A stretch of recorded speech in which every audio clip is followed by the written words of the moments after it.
Las 3/4 partes del planeta están cubiertas por agua, sin embargo, todavía el agua escasea para las personas, para la vida. Y no solamente eso, sino que se convierte muchas veces en un vehículo de transmisión de enfermedades. No me refiero a las infecciosas, el agua también está contaminada con sustancias, no con gérmenes que podrían jugar en contra de la salud. Es por eso que las Naciones Unidas declara este año 2013 como el Año Internacional para la Cooperación en Agua. Y el 22 de marzo de cada año se celebra el Día Internacional de Agua. ¿Por qué? Porque el agua es vida. Y nosotros no sabemos lo importante y no lo valoramos. Por eso es que estamos con Ana Treasure. Ella es coordinadora de OPS para un programa que tiene que ver con el agua. Ya ella nos contará más adelante. Ella es ingeniero sanitaria y le vamos a robar unos minutos de su preciosísimo tiempo. Ana, bienvenida a La Buena Vida. Un placer tenerte por acá, conocerte y saber que estás desplegando una lucha de titanes, ¿no? Estás como David y Goliat peleando contra un gigante que de pronto no es fácil. No es una lucha fácil, pero es una lucha que nos llena de mucha gratificación, ¿no?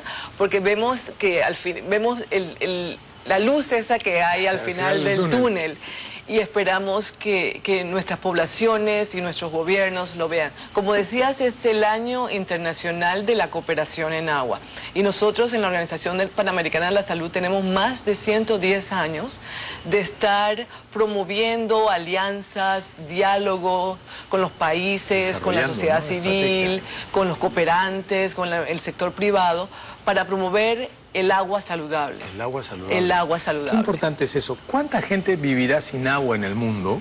¿No es cierto? A pesar de que tenemos las 3/4 partes del mundo hecho de agua, ¿cuánta gente vive sin agua? ¿Cuánta gente tiene alguna condición de salud relacionada con el agua? Bueno, mira, yo ahorita mismo cifras como cuánta gente vive en el mundo sin agua no te puedo dar, pero sí te puedo decir que 38 millones de personas de América Latina y el Caribe no tienen agua para consumo humano que sea buena. Que sea buena. No tienen agua que sea buena. 38 millones de personas y 25 millones de personas en nuestra América Latina aún defeca al aire libre. Sí, es cierto. Que eso nos trae problemas de contaminación de suelo y contaminación del agua y grandes problemas relacionados a la salud.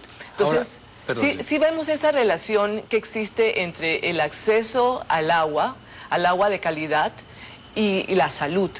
Y lo vemos, como decías antes, no solamente en las enfermedades transmisibles, no solamente en las enfermedades como la diarrea o las enfermedades de la piel, claro, la conjuntivitis, porque cuando tú conjuntivitis, dices enfermedades transmitidas por el agua, la gente inmediatamente piensa en diarreas. Sí. Pero no, el agua se contamina, ¿no es cierto? El agua es, digamos, el medio en donde se producen todos los procesos bioquímicos del organismo. Entonces, exacto, no tomar agua o no consumir un agua de calidad va a jugar en contra de otras condiciones de salud que no necesariamente son infecciones, ¿no? Por ejemplo, que tenemos que estudiar mucho más. Así es. Y entonces nosotros estamos promoviendo eso, que haya un estudio más avanzado, que nuestros países tengan laboratorios. Cuando hablamos de la cooperación en agua, que los países se apoyen, que haya mejor infraestructura laboratorial para poder conocer lo que existe dentro del agua y sus efectos a la salud a largo tiempo. Hablamos de metales pesados, por ejemplo, que son resultados de la minería. De la minería. Tenemos metales pesados, tenemos disruptores endocrinos que están causando problemas y lo encontramos cada vez más en las aguas residuales que llegan a las aguas superficiales y luego entran al sistema de agua potable a través de las plantas de tratamiento. Estamos hablando de los pesticidas que están presentes en el suelo, en los alimentos y en los cursos de agua, cuando los problemas de erosión tan fuerte que tenemos y las lluvias llevan los pesticidas a los cursos de agua y tenemos en aguas subterráneas en algunos países. Estamos hablando hasta de residuos radiológicos. Ahora encontramos que nuestros a veces los pacientes que han sufrido de alguna enfermedad, que tienen un tratamiento radiológico, excretan residuos y estos entran a las aguas residuales y luego a las aguas superficiales y pueden llegar fácilmente al agua de consumo. Hay varias cosas que me vienen a la mente cuando hablamos de agua y después de conversar contigo y ver que el panorama del agua va mucho más allá de lo infeccioso y transmisible. Nosotros le decimos más allá de las diarreas. Más allá de las diarreas, correcto, es cierto. Hablemos, por ejemplo, de En los países desarrollados, el tema del agua no es una preocupación porque ellos tienen un control, mucho mejor control y vigilancia sobre esto. Y en los países subdesarrollados no es un problema porque la gente no conoce de esto, ¿no es cierto? Entonces, pero sin embargo, los más vulnerables, ¿quiénes son? Los más vulnerables son los niños, los pobres siempre más vulnerables, las mujeres, porque las mujeres pobres tienen que caminar horas y horas, kilómetros y kilómetros para buscar agua. Nosotros hemos hecho una relación entre la mortalidad materna y el acceso al agua y saneamiento.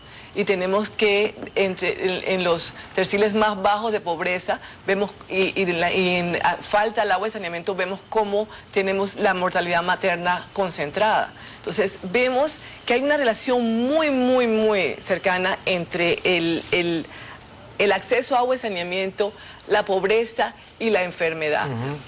Y sabes que cuando uno se pone a pensar, ¿por qué? ¿Por qué el pobre está excluido? ¿Y cómo hacemos para que el excluido sea incluido? Entonces, tú te das cuenta que a veces las poblaciones pobres no tienen el desarrollo institucional para realizar proyectos. Los pobres no tienen acceso a carreteras para que lleguen las tuberías, para que lleguen los materiales. Los niveles de vida son... El costo per cápita de los proyectos es muy alto en las poblaciones que están dispersas. Entonces uno dice, ¿cómo hacer? ¿Cómo lograr que el excluido sea incluido? Y el argumento tiene que ser salud. Así es. Tiene que ser porque nosotros no podemos permitir que un niño más muera. Y lo que mencionaste antes de la entrevista, el que contamina paga. El que contamina paga. Así es. Los más vulnerables no saben, hay que enseñarles. Y mientras se dé ese proceso, tenemos que desarrollarlos. Y hay que trabajar Y hay que trabajar. Y hay que trabajar mucho en cooperación. Así es, en cooperación. En cooperación, y nosotros estamos dispuestos a apoyar. Ana, no te muevas. Muchísimas gracias por ayudarnos. Yo espero que esta charla se extienda en otros programas porque la gente tiene que tomar conciencia de lo importante que es manejar y cuidar el agua.